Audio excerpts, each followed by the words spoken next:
Hai Welcomestar, dan sekarang aku sudah berada salah satu dosen berprestasi ya. Alhamdulillah, seneng banget Ibu Febria. Halo Ibu. Halo juga. Oke Ibu, jadi gimana perasaannya Bu bisa mendapat predikat dosen berprestasi pada tahun ini? Ini yang ketiga kali ya. Wow, 3 kali. Oke. Kalau saya sih secara pribadi melakukan perencanaan ya.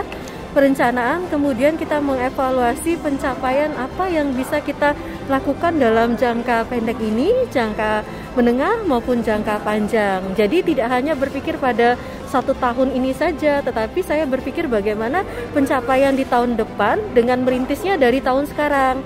Misalnya seperti dosen kan wajib melaksanakan Tridharma perguruan tinggi ya. Selain pengajaran, pendidikan ya, kita juga melakukan penelitian sama pengabdian ya, dan kegiatan penunjang lain. Nah itu direncanakan kalau dari versi saya.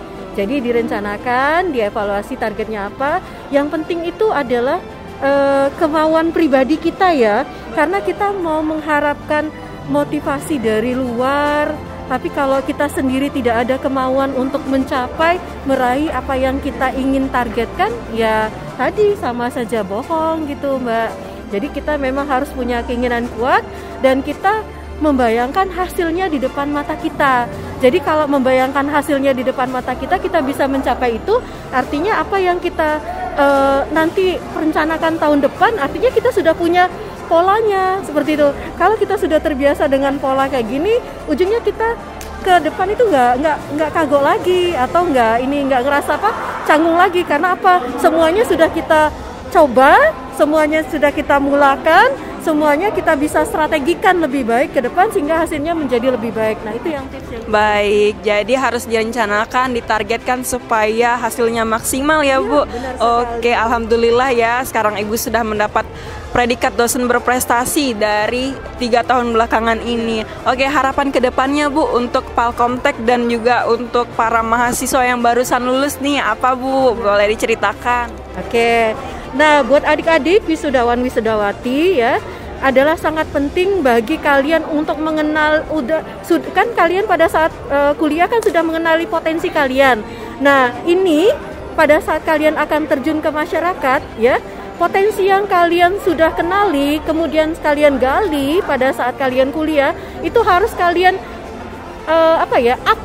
harus kalian buktikan seperti itu. Jadi membuktikan ini tidak hanya menunggu, tapi kita harus mencari. Jadi mencari ini artinya kalau ada buka lowongan kerja sesuai dengan kompetensi kita coba seperti itu.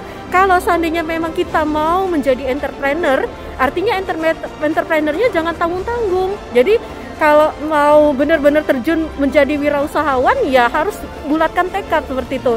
Kalau mau kerja, ya tadi sesuaikan dengan kompetensi kita dan kita harus yang proaktif seperti itu. Jadi nggak nunggu, misalnya nggak nunggu ini, nggak nunggu itu, nggak. Karena masa depan kita itu tergantung pada diri kita sendiri.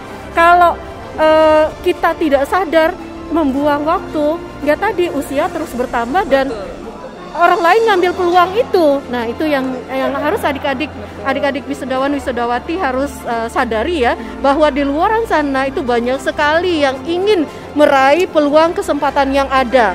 Jadi kalau kita nggak gercep, nggak gaspol, nggak gerber ya, maka semua itu nggak akan kita dapatkan. Harus gerak cepet ya Bu, gercep, baiklah. Gercep, gaspol, dan gerber. Gercep, gaspol, gerber. Wih, keren banget. Makasih loh Ibu udah mau wawancara. Hati-hati pulangnya. Seneng banget bisa ngobrol sama Ibu. Sama-sama ya Mbak ya. Terima kasih Palkomtek TV. Ya.